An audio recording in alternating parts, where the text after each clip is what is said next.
We are crossing the start and finish line, already going up through the gears towards 6th gear in the Dunlop chicane to start one lap of this fantastic Le Mans circuit.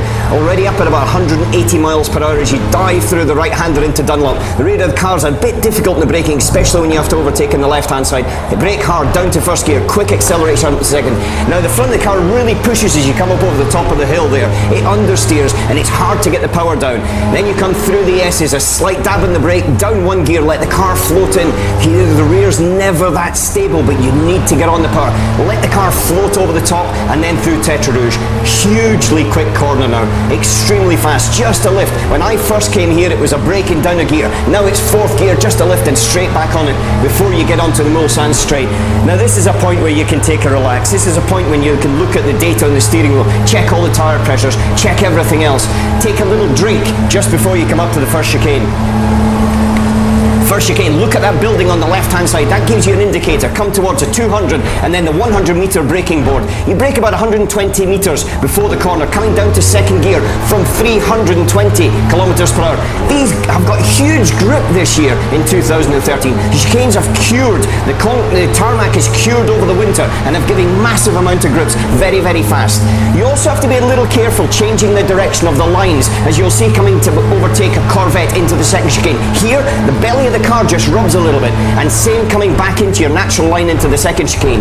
Again, 110 meters, hard on the brake, about 80 kilos of force going through that brake pedal. Down to 2nd gear, front washes out a little bit. You need it to tuck in, you need it to get the grip before you go back on the throttle. 2nd, 3rd, 4th, 5th and 6th gear as you come up to the Mulsanne hump and into probably one of the most tricky braking areas in my opinion in the whole circuit, because the car dances around and suddenly loses and gains grip in the changing of tarmac. Now into the Mulsanne corner, 6th gear down to 2nd, 200 miles per hour down to about 60 as you try to get into that corner, but more importantly try to get out, try to get the car to hook up, try to get 2nd gear, try to get the front just as you put on the power to accelerate and shoot you off down this big long straight towards Indianapolis.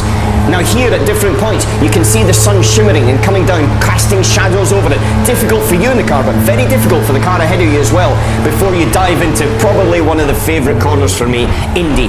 Really attack into the corner. You can go in there 2 ways. You can let it run in fast or you can brake and accelerate. I let it run in fast most of the time before braking hard into the left, and now Arnage. Now Arnage, I hate this corner. It's so easy to make a mistake here, so easy to lose a 1/10 or 3/10 or 5/10 of a second. Very easy to even go off the track, but very important to get it right, to get the acceleration and come down towards the Porsche section. Now Porsche on a clean lap is hugely quick. Minimum speed's about 150 miles per hour coming through here. But then, as we see traffic up ahead of us, we're now deciding where we're going to overtake them. Can you do it on the left-hand side in here? No, probably not. There's 2 cars, so you've got to try to get down the gears. Now accelerate round the left. But you see that, that LMP2 car's just moving across. What do? Do you dive back to the right to get a clean acceleration out? He gets blocked by the GT, and then immediately you've got to bid on the power. You've got to be decisive. There's no half question marks here. You've got to overtake. And that's 4 to 5 seconds lost just in those 2 corners. Now down to 4th chicane, down into 3rd gear through this left, bang the curb on the left, bang the curb on the right, or line it up, 2nd gear, hit the curb on the left and on the right, and then accelerate on the throttle. Whoom! You've done 8.5 miles, 13.5 kilometers in around 3 minutes 30 seconds.